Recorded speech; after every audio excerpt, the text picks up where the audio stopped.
नमस्कार दोस्तों, स्वागत है आप सभी का द एसएससी पल्स पर। आज पॉलिटी की हमारी क्लास 3 है और आज हम उन सभी स्तंभों को कवर करेंगे जिनसे एसएससी हर साल सवाल पूछता है।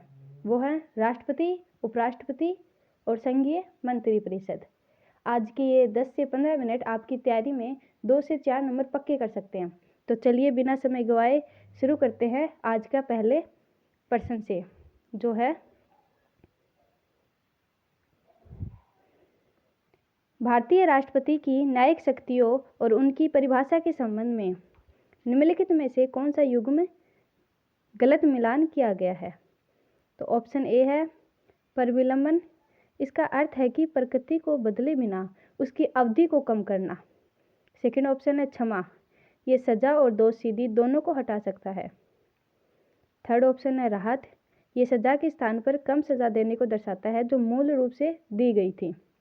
और लास्ट है रूपांतरण। ये सजा के एक रूप को हल्के रूप में बदलने को दर्शाता है। तो क्या होगा इसका आंसर? कौन सा गलत है? ऑप्शन ए पर विलंबन, परम विलंबन। परम विलंबन इसका अर्थ है कि प्रकृति को बदले बिना उसकी अवधि को कम करना। तो व्याख्या क्या है इसकी? संविधान के अनुच्छेद 72 के तहत राष्ट्रपति को निम्नलिखित 5 प्रकार की समाधान शक्तियां प्रदान की गई हैं। और ये कौन कौन सी 5 प्रकार की शक्तियां प्रदान की गई हैं? समाधान शक्तियां। पहली है क्षमा, पूर्णतः माफ कर देना, यानी एकदम माफ कर देना, कोई भी सजा है उसको एकदम माफ कर देना। सेकंड क्या है? लघुकरण। लघुकरण में क्या है? सजा की प्रकृति को बदलना। जैसे मृत्युदंड को किस में बदल देना? आजीवन कारावास में। लेकिन इसमें सजा की अवधि कम नहीं होती है, सिर्फ प्रकृति बदली जाती है। तीसरा क्या है? परिहार। इसका क्या मतलब है? सजा की अवधि को कम करना, जैसे 2 वर्ष से 1 वर्ष। यानी लघुकरण में सजा की प्रकृति को बदला जाता है, अवधि को कम नहीं किया जाता। लेकिन परिहार में सजा की अवधि को कम किया जाता है। फोर्थ क्या है? विराम। इसमें क्या आता है? विशेष परिस्थितियों की वजह से सजा को कम करना, जैसे गर्भावस्था और विकलांगता। ठीक है। पांचवा क्या है? पर विलंबन। किसी दंड को कुछ समय के लिए टालना, विशेषतः मृत्युदंड। यानी पर विलंबन का सही क्या है? किसी दंड को कुछ समय के लिए टाल देना, जैसे मृत्युदंड। यानी अगर राष्ट्रपति को ऐसा लगे कि किसी निर्दोष को सजा मिल रही है तो वो इसके पर विलंबन की तरह कुछ समय के लिए टाल सकता है। और ये जो क्षमादान शक्तियाँ दी गई हैं ये भी इसलिए दी गई है ताकि कोई निर्दोष को सजा नहीं मिल सके। और राज्यपाल को भी इस तरह की शक्तियाँ दी गई हैं, क्षमादान शक्तियाँ। आर्टिकल 161 के तहत क्या है? पर राज्यपाल मृत्युदंड को पूर्णतः क्षमा करने का अधिकार नहीं है। राज्यपाल मृत्युदंड को पूर्णतः क्षमा नहीं कर सकता। तो हो गया ये क्वेश्चन। नेक्स्ट क्वेश्चन देखते हैं, क्वेश्चन नंबर 2। क्या है क्वेश्चन नंबर 2? भारतीय संविधान के किस अनुच्छेद में उल्लेख है कि राष्ट्रपति या उपराष्ट्रपति के चुनाव के संबंध में उत्पन्न होने वाले सभी संदेहों और विवादों की जांच और निर्णय सर्वोच्च न्यायालय द्वारा किया जाएगा, जिसका अंतिम निर्णय होगा।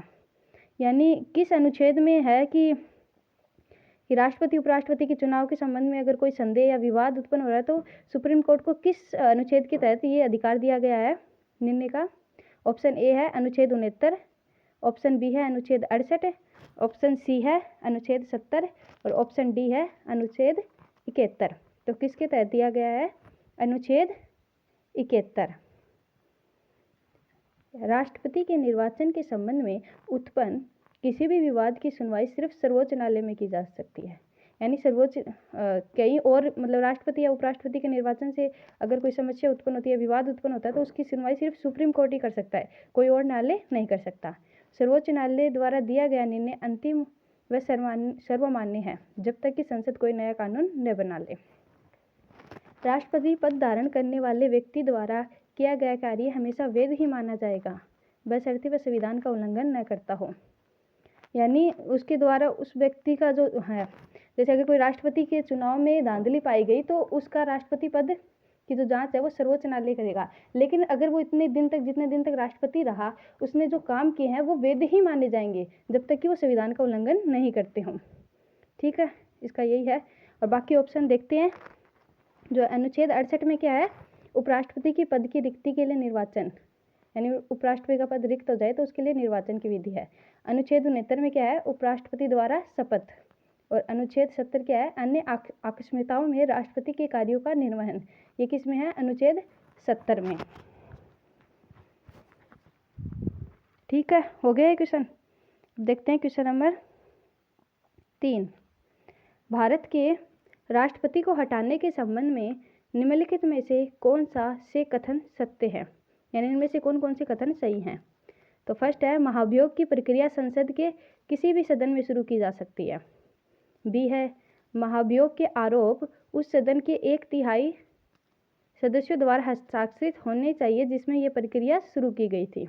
ऑप्शन सी है, महाभियोग प्रक्रिया में राष्ट्रपति को 30 दिनों का नोटिस दिया जाना चाहिए। महाभियोग, और डी क्या है, महाभियोग प्रस्ताव उस सदन की कुल सदस्यता के 2/3 बहुमत से पारित किया जाता है।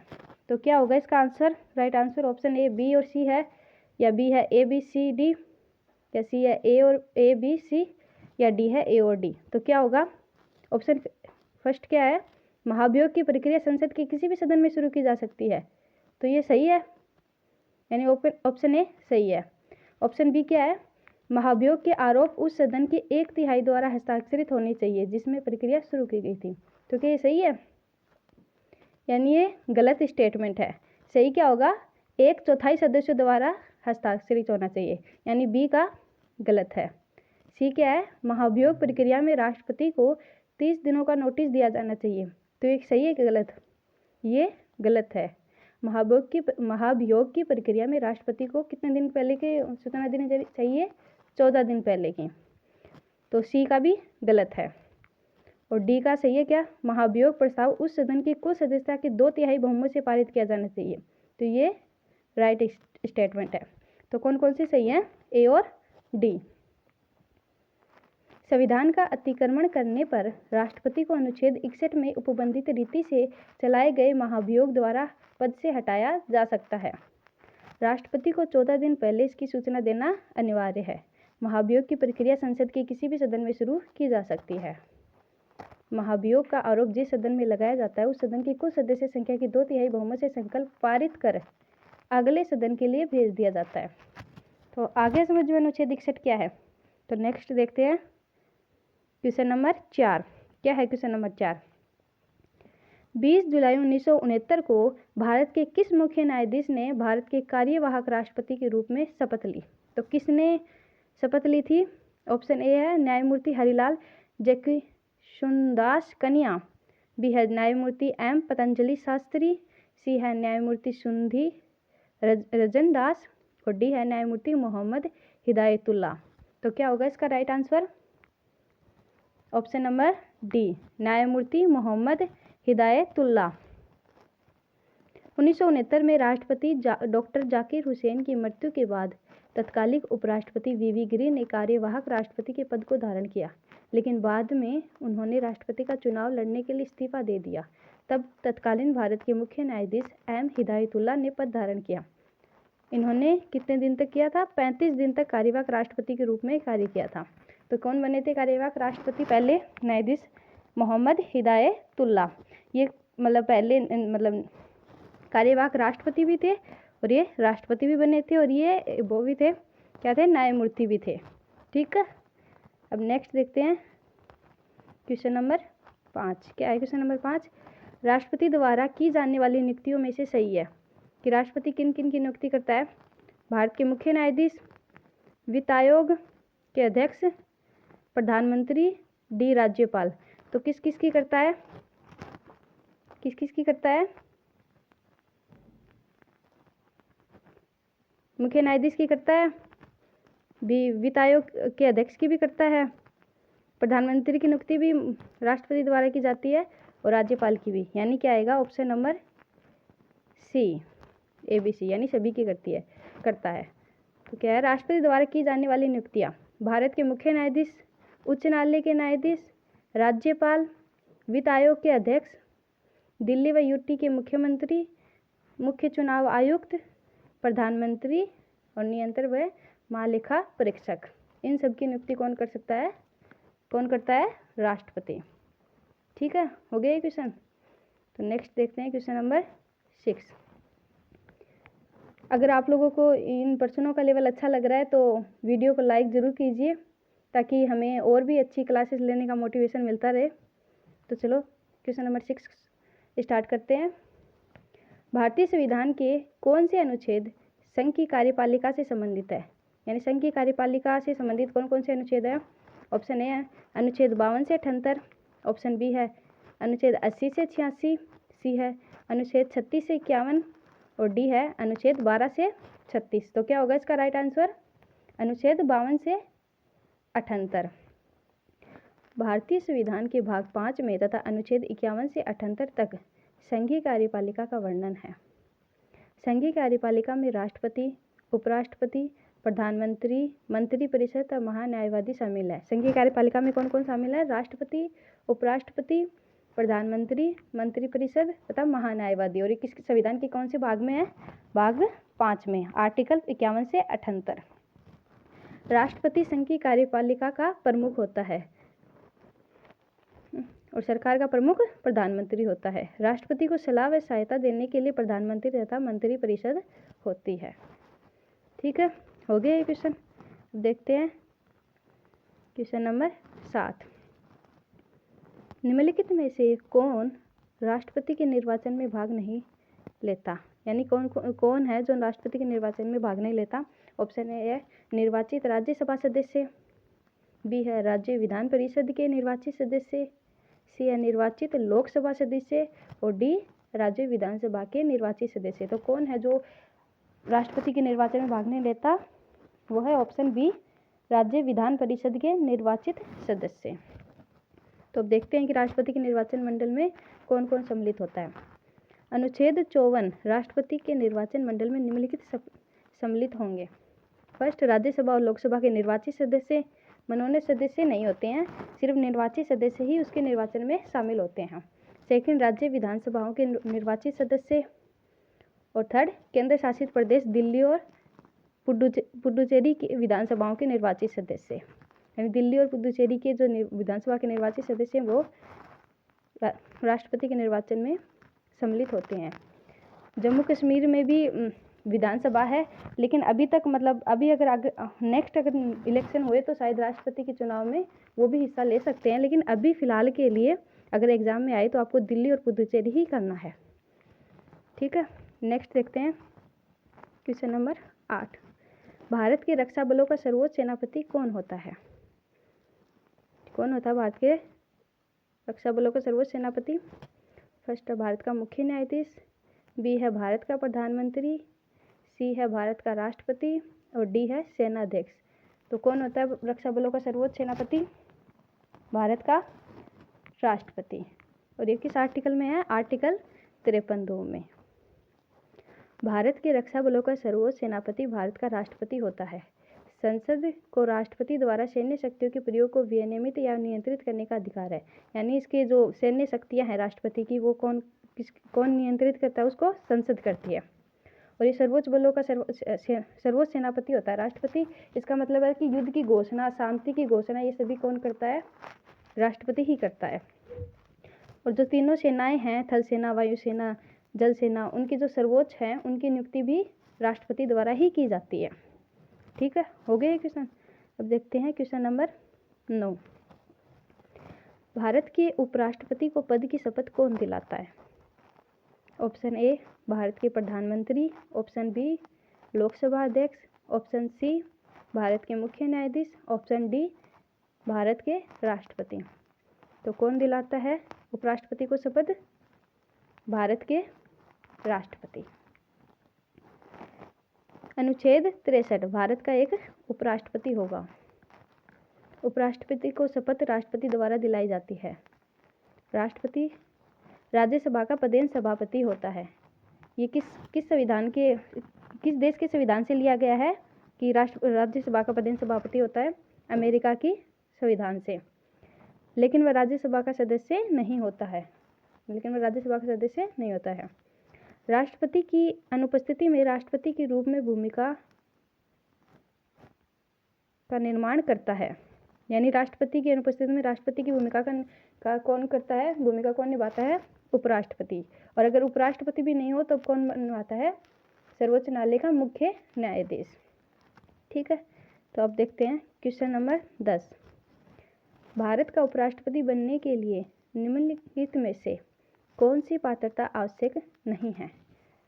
तो यानी उपराष्ट्रपति के लिए कौन कौन सी शर्तें आवश्यक नहीं है? क्या है? ऑप्शन ए, उनका राज्यसभा के सदस्य के रूप में निर्वाचित होने की अर्हता होना चाहिए, भारत का नागरिक होना चाहिए, वे केंद्र सरकार या किसी राज्य सरकार के अधीन अथवा किसी स्थानीय या अन्य सार्वजनिक प्राधिकरण में लाभ के पद पर न हो, और डी है, उनकी आयु 40 वर्ष पूरी होनी चाहिए।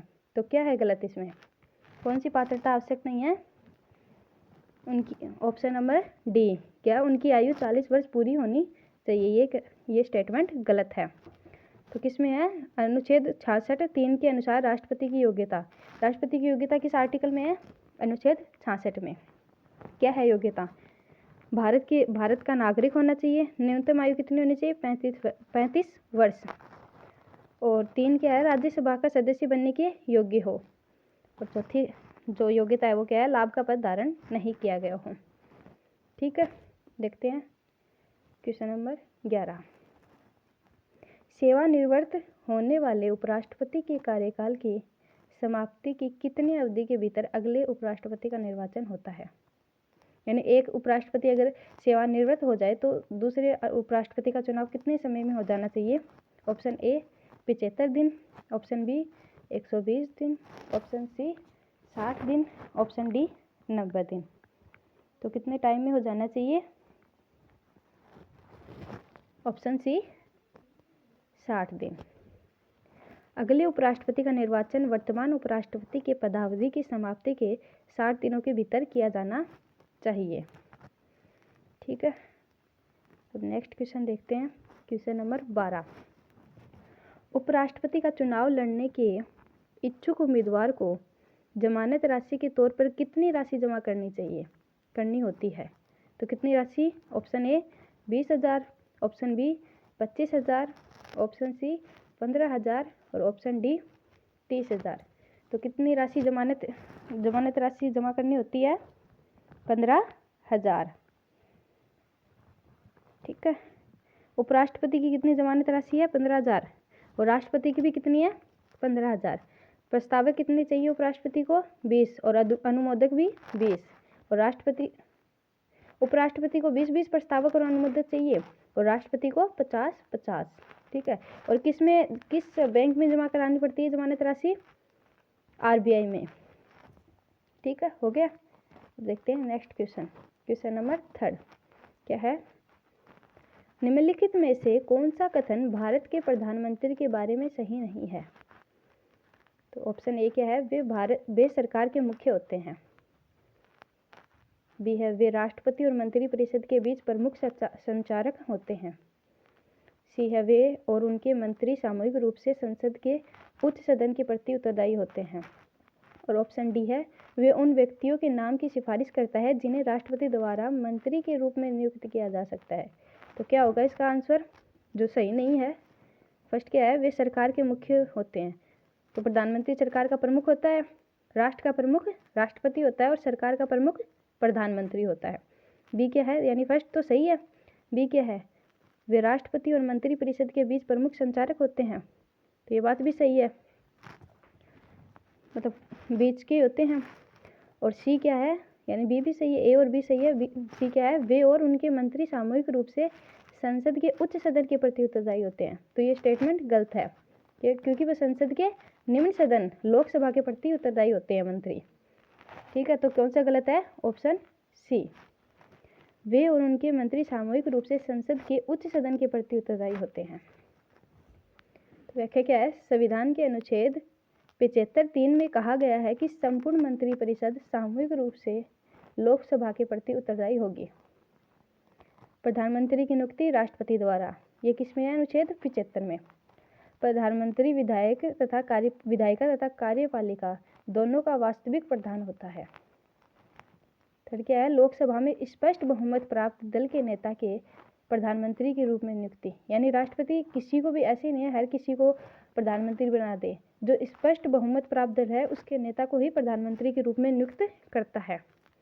राज्यसभा के सांसद को भी बतौर प्रधानमंत्री नियुक्त, यानी लोकसभा या राज्यसभा किसी का भी सांसद हो तो उसको प्रधानमंत्री बना सकते हैं। जैसे इंदिरा गांधी, मनमोहन सिंह, ये राज्यसभा के सांसद थे जिनको प्रधानमंत्री बनाया गया था, यानी वो किसी भी सदन के हो सकते हैं। और अगर कोई किसी भी सदन का सदस्य नहीं है तो भी उसको प्रधानमंत्री बना सकते हैं। और कितने महीने तक बना सकते हैं? 6 महीने तक। तब तक उसको किसी भी सदन की सदस्यता ग्रहण करनी होगी। ठीक है, नेक्स्ट क्वेश्चन देखते हैं। Question number 14। कौन सा अनुच्छेद मंत्रिपरिषद को राष्ट्रपति की सहायता व सलाह देने की अनुमति प्रदान करता है?